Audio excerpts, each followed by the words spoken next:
Hello aspirant, स्वागत है आपका डेली बाइट्स में। हम कर रहे हैं सीडीपी के क्रिस्प टॉपिक जिससे कि सीटेट 2024 में 90 प्लस स्कोर कर सके। आपने इससे पहले डेवलपमेंट का एक टॉपिक पढ़ रखा होगा। अब बारी है सोशलाइजेशन की। सोशलाइजेशन मतलब समाजीकरण बेसिकली, जिसका मतलब एक ऐसा प्रोसेस जिसमें एक इंडिविजुअल, एक व्यक्ति कोई भी समाज के नियम, language, knowledge, social skills, values, ethics, इन सारी चीजों को सीखता है अपनी कम्युनिटी, अपनी ग्रुप में रह करके। वहां उस ग्रुप का लैंग्वेज, उस ग्रुप का स्किल, उस ग्रुप का नॉलेज इस तरीके से अक्वायर करता है। समाजीकरण एक ऐसी प्रक्रिया है, मतलब हम समाज में जिस भी जगह रह रहे हैं वहां के तौर तरीकों को, भाषा को, ज्ञान को और स्किल्स को अक्वायर करते हैं। ये समाजीकरण जो है एक ऐसा प्रोसेस है जो डिफरेंट डिफरेंट लेवल पे होता है, लेकिन दो इसके बेसिक लेवल हैं जिस पे ये होता है। जिसमें सबसे पहला है कि इंटरनलाइजेशन, जो खुद के अंदर होता है, और दूसरा एक आउटसाइड लेवल पे जो हम दूसरों से सीखते हैं, parents, family members, peers, neighbourhood, इन सब से सीखते हैं। देन कुछ फीचर्स हैं समाजीकरण के, जिसमें सबसे पहला फीचर है कि एक कंटिन्यूअस प्रोसेस है। हमारा समाज बदलते जाता है और हम चीजें बदलते हैं, हमारा पर्सपेक्टिव बदलते जाता है। देन फॉर्मल इनफॉर्मल दोनों तरीके का समाजीकरण होता है। जैसे आप मुझसे बात करोगे, अगर हमारा one two one interaction batch होता जिसमें कि आप अगर मुझसे इंटरेक्ट कर रहे होते तो एज टीचर आप मुझसे बात कर रहे होते, लेकिन अगर मैं मेरी फ्रेंड ग्रुप में बात करूं तो मेरा आपसे जो बर्ताव होगा वो अलग होगा, और मेरे फ्रेंड ग्रुप में बर्ताव अलग होगा, और जिस तरीके से हमारा सोशलाइजेशन अलग अलग होगा, हमारे एग्जाम्पल्स अलग होंगे, और बहुत सारा तरीका बेसिकली अलग हो जाएगा। ह्यूमन बिहेवियर को कंट्रोल करता है सोशलाइजेशन। हम चाह कर भी कई सारी चीजें नहीं कर पाते हैं, बिकॉज हमारे ऊपर समाज की बंदिशें होती हैं। डबल कोट में बात हो रही है इस वक्त की, समाज की बंदिशें पॉजिटिव और नेगेटिव दोनों तरीके से होती हैं। इनकलकेट्स बेसिक डिसिप्लिन, एक बुनियादी अनुशासन होता है सोशलाइजेशन की वजह से, क्योंकि आपको पता रहता है कि आप इसी हद तक बात कर सकते हैं। ये हद होनी चाहिए, वो हद बेसिकली, वो हद डिसाइड हो जाता है समाजीकरण की वजह से। समाजीकरण के कई प्रकार हैं, पर सीटेट में सिर्फ दो प्रकारों पे सबसे ज्यादा जोर दिया जाता है, वो है प्राइमरी और सेकेंडरी सोर्स। ठीक है, तो प्राथमिक और माध्यमिक, माध्यमिक या फिर इसको हम लिख सकते हैं द्वितीयक समाजीकरण पे हम ज्यादा ध्यान देंगे। तो प्राइमरी सोशलाइजेशन एक प्रोसेस है जहाँ पे बेसिक स्किल्स जो सोसाइटी में जीवित रहने के लिए, सोसाइटी में सरवाइव करने के लिए जरूरी होता है, और ये प्राइमरी सोशलाइजेशन हमें हमारी फैमिली से मिलता है। ध्यान रखिएगा, फैमिली इज प्राइमरी सोशलाइजेशन का एजेंट। वहीं से हम सीखते हैं eating habit, using spoon, how to use language, how to walk, how to talk, how to dress appropriately. ये सारी चीजें हम सीखते हैं। लेकिन देखो, हाउ टू ईट हम कई बार ट्रेनिंग लेकर के भी सीखते हैं, but that training is not part of it. वो बेसिक हम सीख चुके होते हैं। कहीं ना कहीं हमें बेसिक पता है कि खाना कैसे, तभी हम उसके ऊपर नया कुछ बिल्ड कर रहे होते हैं, राइट। चम्मच से खाना पता है, तब आप चॉपस्टिक का इस्तेमाल करते हो, ठीक, स्पून फॉर्क का इस्तेमाल करते हो। तो कहीं ना कहीं कुछ चीजें हमें पता होती हैं जिसके ऊपर हम बिल्ड करते जाते हैं।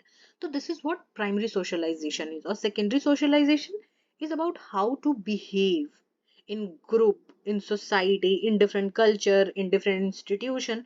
कैसे बीच पे, जैसे आपको जो समुद्र का किनारा होता है, जैसे आप वहां पे बिहेव कर सकते हो, क्या आप वैसा ही एक पूजा के स्थल पे, या फिर नमाज के स्थल पे, या फिर जहाँ पे अरदास लगाई जाती है वहां पे, या जहाँ प्रेयर होता है वहां पे आप वैसे ही नहीं कर सकते हो।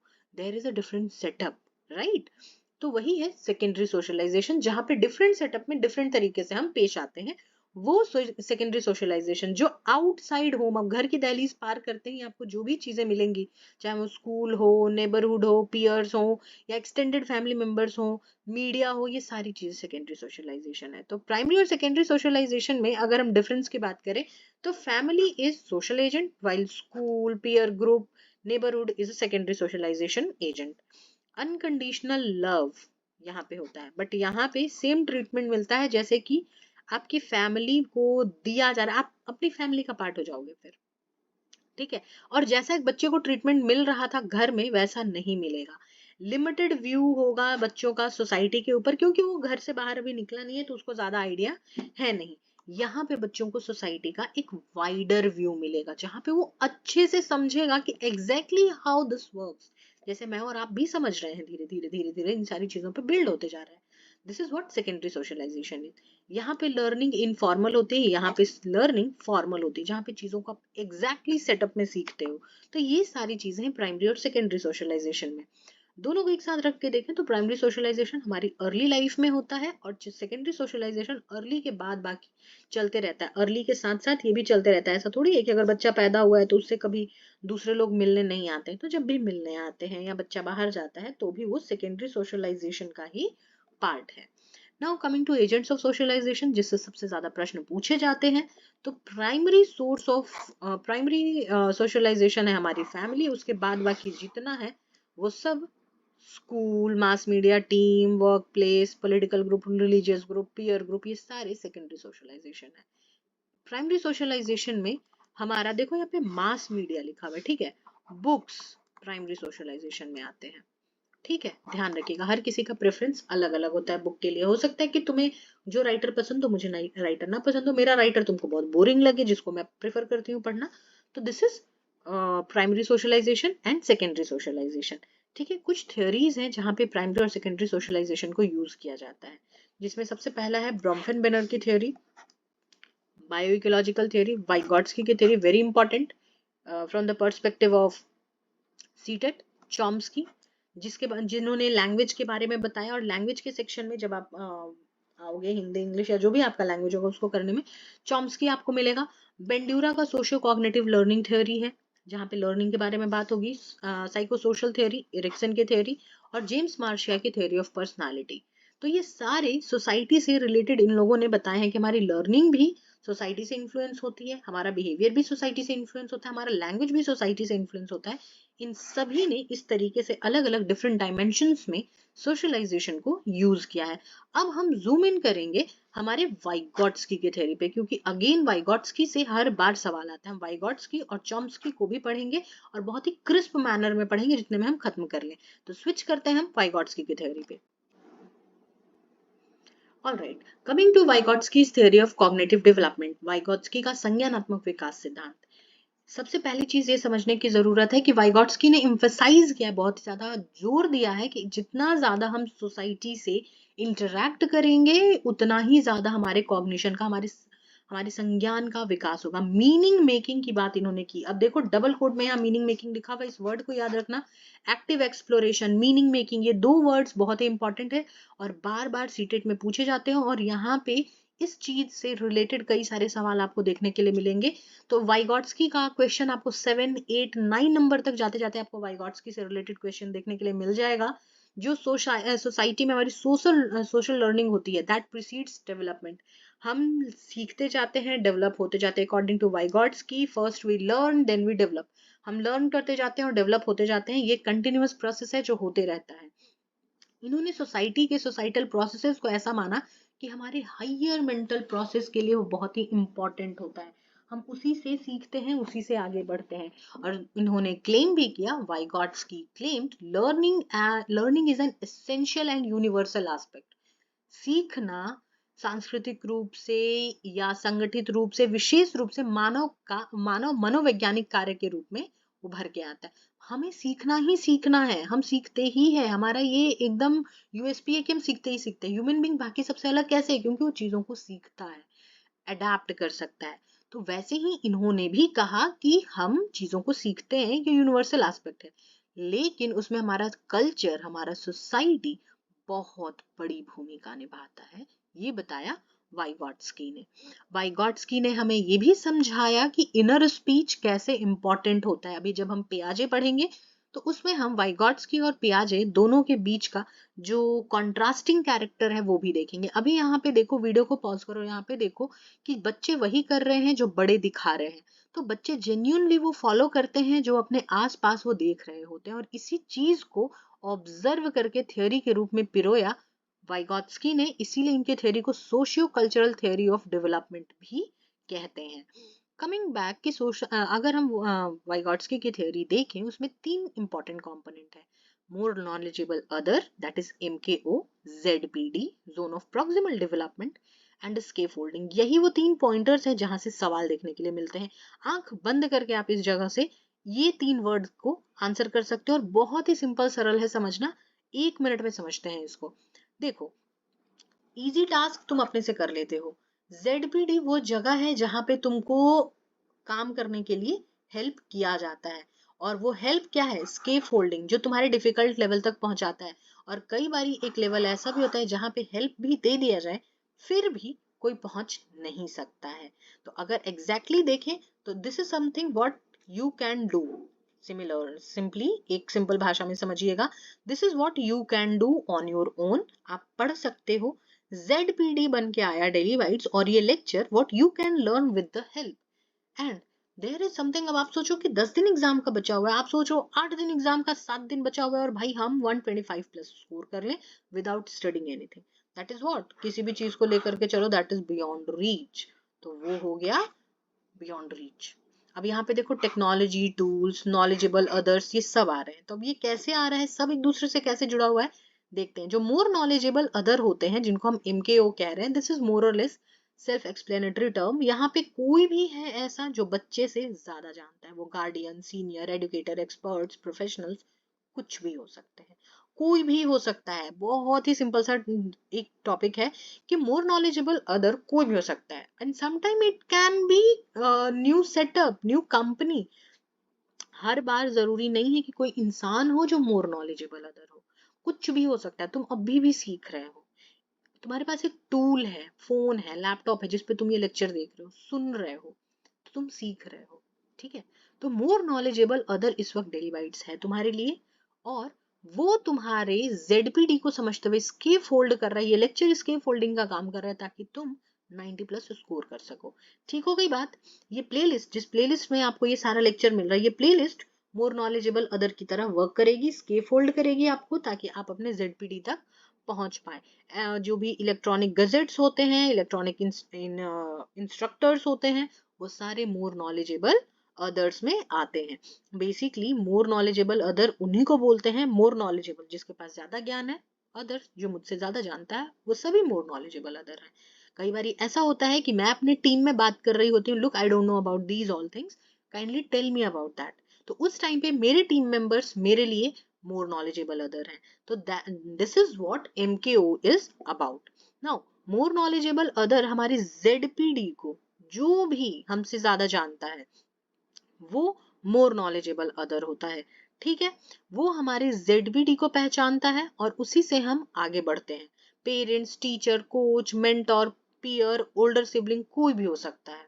Coming to zone of proximal development, एक ऐसी जगह जहां पे बच्चा काम, अगर उसको हेल्प प्रोवाइड की जाए तो बच्चा कर सकता है। ठीक है, इस बच्चे को, मुझे पता था कि ये बच्चा सेव तोड़ सकता है, इसको एग्जैक्टली पता है कि तोड़ना कैसे है, लेकिन हाइट पे है तो ये पहुंच नहीं सकता है। ये मैंने टीचर का रोल निभाया और इसको स्केप फोल्ड किया और इसको इसकी जगह तक पहुंचा दिया। ZPD, zone of proximal development, इसी को बोलते हैं हम zone of proximal development. What I can do, what I can do with help, and what I can't do, ये तीनों बातें हैं। ठीक है, अब स्केप फोल्डिंग क्या है, तो scaffolding is best understood by simply help. Classroom में टीचर कई बारी हेल्प बच्चों को प्रोवाइड करते हैं जब वो वैरायटी ऑफ एग्जाम्पल लेते हैं। कई बारी वो छोटे छोटे हिंट्स ड्रॉप करते हैं। जो हिंट्स ड्रॉप करते हैं, सीटेट में पूछा हुआ है कि एक टीचर है अपनी कक्षा में हिंट ड्रॉप कर रहा है, तो what that teacher is doing, तो that teacher is scaffolding. ठीक है, तो ये सारी चीजें हैं। अब इसको स्केप फोल्डिंग को समझने का एक बहुत ही सिंपल सा तरीका है। जब आप पहली बार साइकिल सीख रहे थे तो आपके पीछे किसी ने पकड़ा हुआ था आपको, राइट, आप तब सीख रहे थे, तो उसने क्या किया था, स्केप होल्ड किया था। अब यहाँ पे तीनों कॉन्सेप्ट लागू हो रहा है। That person is more knowledgeable other, उसको एग्जैक्टली पता है कि वो कैसे पकड़ेगा तो आप जल्दी से सीख पाओगे। ठीक है, तो that is more knowledgeable other, वो मोर नॉलेजेबल अदर है। उसने जो हेल्प प्रोवाइड की, दैट इज स्केप होल्डिंग, वो हेल्प से आप क्या कर पाए, जोन ऑफ प्रॉक्सिमल डेवलपमेंट, आप साइकिल अच्छे से सीख पाए, that is zone of proximal development. यही है स्केप फोल्डिंग। जो हिंदी में पढ़ना चाहते हैं वीडियो को पॉज करके आराम से पढ़ सकते हैं। तो स्केप फोल्डिंग को बेसिकली हम मचान के रूप में समझ सकते हैं कि एक जब नया घर बन रहा होता है, चीजें कच्ची होती हैं, तो उस पर लकड़ी का सहारा दिया जाता है। वो सहारा तभी तक दिया जाता है जब तक वो अपने आप से सूख करके जो कंक्रीट सीमेंट है वो सेट ना हो जाए। जैसे ही वो सेट हो जाता है वैसे ही उस मटेरियल को हटा दिया जाता है, जस्ट एग्जैक्टली लाइक स्केफोल्डिंग। तभी तक हेल्प प्रोवाइड की जाती है जब तक खुद से कर नहीं पाते। जब बच्चा अपने आप साइकिल सीख जाएगा, चलाने लगेगा, बहुत तेजी से चला सकता है, उसके पीछे व्यक्ति को दौड़ने की जरूरत अब नहीं पड़ेगी। तो this is what scaffolding is. कुछ और भी कॉन्सेप्ट हैं जैसे collaborative project, cooperative learning, reciprocal teaching, peer tutoring and assistive learning. ठीक है, अब यहाँ पे एक चीज आपके समझने की जरूरत है, कोऑपरेटिव लर्निंग। ध्यान रखिएगा, कोऑपरेटिव लर्निंग मतलब सभी एक साथ मिलकर के सीख रहे हैं। रेसिप्रोकल टीचिंग इज कई सारी चीजें जब मैं एज टीचर स्टूडेंट से सीखती हूँ तो रेसिप्रोकल टीचिंग हो गया। पीयर ट्यूटरिंग जब दो स्टूडेंट आपस में सीख रहे हैं, ठीक है, शिक्षा मित्र जिसको हम कह रहे हैं कि सभी एक दूसरे को एक जैसा जान रहे हैं और सिखा रहे हैं, तो that is what peer tutoring is. Assistive learning जहाँ पे हेल्प प्रोवाइड की जा रही है, असिस्टेंस प्रोवाइड किया जा रहा है बच्चों को। और कोलैबोरेटिव प्रोजेक्ट मतलब बच्चों को कोई प्रोजेक्ट दिया गया और उसके हिंट्स ड्रॉप कर दिए टीचर ने, तो दैट इज कोलैबोरेटिव प्रोजेक्ट। तो ये डिफरेंट डिफरेंट एस्पेक्ट है। कुछ वाइगॉट्स्की के एजुकेशनल इम्प्लीकेशंस हैं, like he is a socio constructivist, वो सामाजिक रचनावादी हैं। तो discovery learning, project, problem solving activities जो ग्रुप में हो, बेसिकली ये जितनी भी चीजें होंगी सब ग्रुप में होंगी, ठीक है। तो ये ग्रुप में कहते हैं करने के लिए, सो दैट कि आप मतलब जब आप दें और बच्चे भी कर रहे हो तो वो ग्रुप में फंक्शन करना, सोसाइटी में फंक्शन करना सीखे। जब आप बच्चों को ग्रुप वर्क देते हो तो कोई एक लीड करता है, कोई फॉलो करता है, कोई रिसर्च मटेरियल जमा करता है। तो this is what it is. Teacher एक फैसिलिटेटर के रूप में काम करता है, सूत्रधार के रूप में काम करता है, जहाँ पे बच्चों की जेडपीडी को प्रोवाइड समझना कि उसका जोन ऑफ प्रॉक्सिमल डेवलपमेंट क्या है और उसी के अकॉर्डिंग उसको काम देना, स्केप होल्ड करना ताकि वो अपने जेडपीडी तक पहुंच जाए, ये टीचर काम करता है। और स्केप होल्डिंग तो है ही, चाहे वो किसी भी प्रकार से हो, गाइडेड इंस्ट्रक्शन हो, रेसिप्रोकल टीचिंग, पीयर ट्यूटरिंग या फिर कॉग्निटिव कोलैबोरेटिव लर्निंग हो, from any of the method, जैसे भी हो प्रोवाइड करना। अब एक वर्ड है यहाँ पे, कॉग्निटिव अप्रेंटिसशिप और ट्रेनिंग, संज्ञानात्मक शिक्षुता या प्रशिक्षण। कई बार ऐसा होता है कि बच्चों को 1 to 1 चाहिए होता है कि भाई मुझे ये चीज समझ नहीं आ रही है, कैसे है आप बता दो। तो this is what cognitive apprenticeship. जब एक बच्चे को एक टीचर पर्टिकुलरली अलग से समझा रहा है तो उसको अलग से जो बताया जा रहा है, that is cognitive apprenticeship. Now coming to criticism. अब कोई भी थ्योरी है उसकी आलोचना तो होती है, तो इसमें भी आलोचना है, जैसे कि एज रिलेटेड नहीं है, कौन सी उम्र में क्या होगा हम ही नहीं पता है, ओवरऑल बस पता है। स्टेज वाइज डेवलपमेंट नहीं इन्होंने बताया, तो हमें एग्जैक्टली कुछ भी डिमार्केटेड रूप में पता नहीं है। इन्होंने बायोलॉजिकल मैच्योरेशन को इंपॉर्टेंस ही नहीं दी। एक उम्र के बाद हम मोर नॉलेजेबल अदर से सीखते हैं, राइट। अभी उससे पहले कुछ टाइम तक तो हमें पता ही नहीं होता है कि सीखना क्या है, किस दिशा में जाना है, सीखना है भी कि नहीं। और हो सकता है तुम इस वीडियो को टैप करके लास्ट तक देख भी ना रहे हो। तो this is what also a type of thing कि एग्जैक्टली सीखना है पर सीखना भी है या नहीं पूरा नहीं पता है। ठीक हो गई बात। और दूसरी चीज, इन्होंने सोशो इमोशनल एस्पेक्ट को पूरा का पूरा गायब कर दिया। तुम खुद सोच के देखो, छोटा बच्चा वो एक दूसरे में, बच्चों में तो ये जलन की भावना बहुत ही जल्दी आ जाती है, मतलब बच्चों में वो 7-8 क्लास के जो बच्चे होंगे या 9-10 के बच्चे होंगे, दुश्मनी बहुत जल्दी हो जाती है, लड़ाई कुटाई जल्दी हो जाती है। तो वो उनसे सीखेंगे जिससे उनका झगड़ा चल रहा है?